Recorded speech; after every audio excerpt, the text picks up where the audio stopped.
नमस्कार। हम अपनी लिखी हुई किताब पैगंबर हजरात कुरान और बाइबिल के हवाले से हजरत यूसुफ अलैहिस्सलाम की चर्चा कर रहे हैं। पिछले अंक में हमने देखा कि हजरत यूसुफ अलैहिस्सलाम ने अपने पूरे परिवार को मिस्र में बुला लिया और 110 साल की उम्र में बनी इसराइल की रियासत अपने भाई यहूदा को सौंपकर इस दुनिया से चल बसे। अब कुरान के हवाले से सूरा यूसुफ आयत 4 से 110 तक की चर्चा आपके सामने पेश है। सूरा यूसुफ आयत 4 से 101 तक।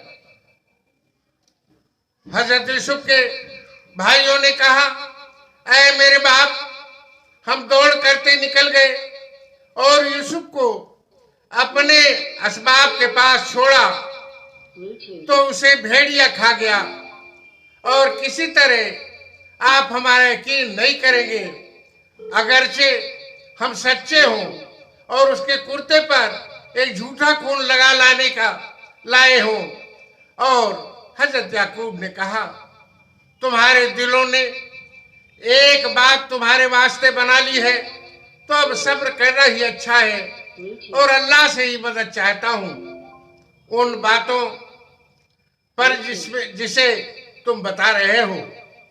और एक काफिला उधर से आया जिन्होंने अपना पानी पिलाने वाले को भेजा तो उसमें अपना डोल डाला।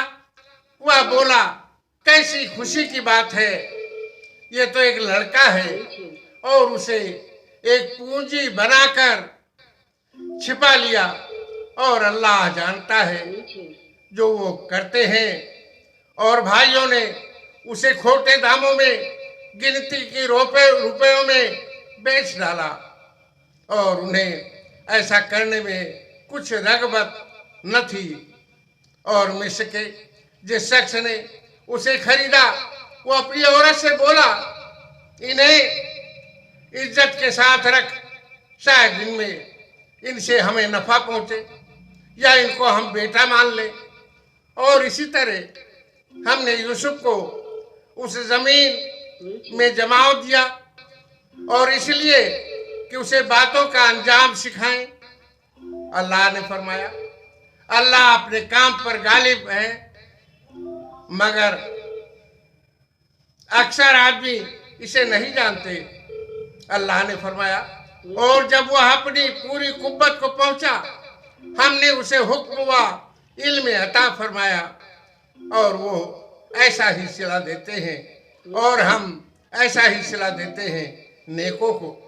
और वह जिस औरत के घर में था उसने उसे लुभाया और अपना आपा न रोक पाए और दरवाजे सब बंद कर दिए और बोली, तुम ही से कहती हूं, आओ मेरे पास आओ। यूसुफ बोले, अल्लाह की पनाह, वो अजीज तो मेरा रब यानी परवरिश करने वाला है।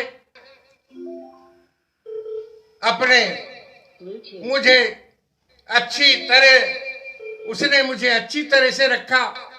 बेशक जालिमों का भला नहीं होता।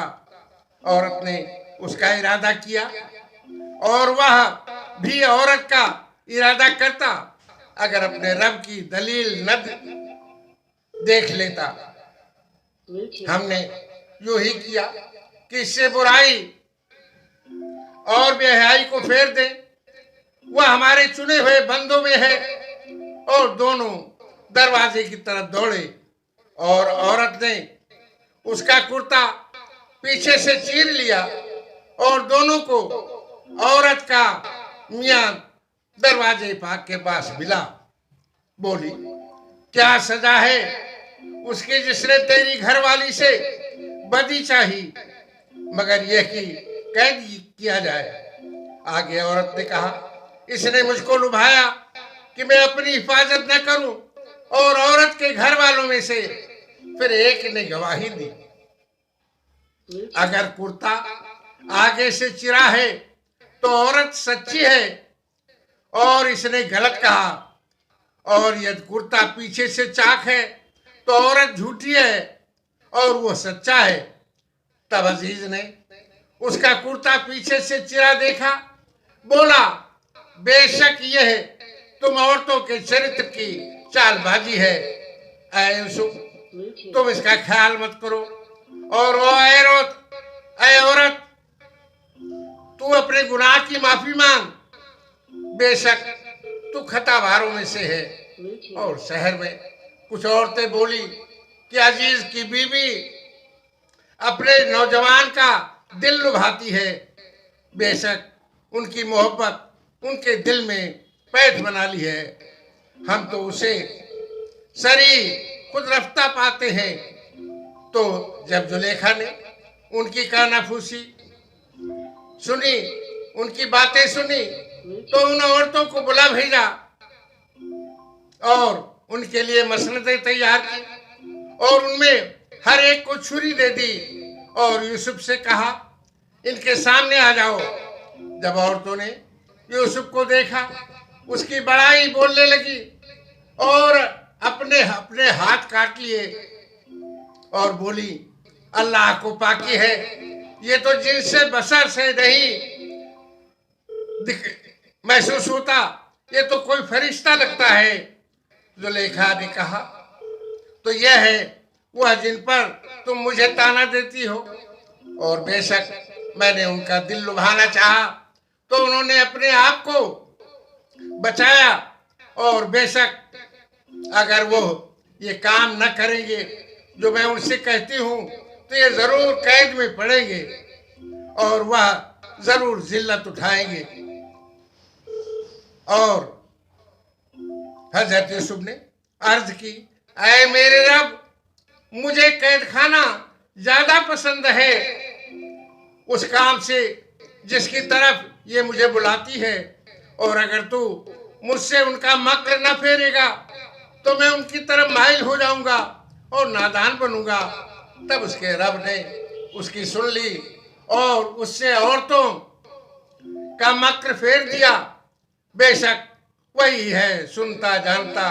फिर सब कुछ निशानियां देखकर यही तय हुआ कि यूसुफ को जरूर एक मुद्दत तक कैद खाने में डाले। और यूसुफ के साथ कैद खाने में 2 जवान और दाखिल हुए थे। आगे की चर्चा हम अगले अंक में करेंगे। आज सिर्फ इतना ही। शुक्रिया। जय हिंद।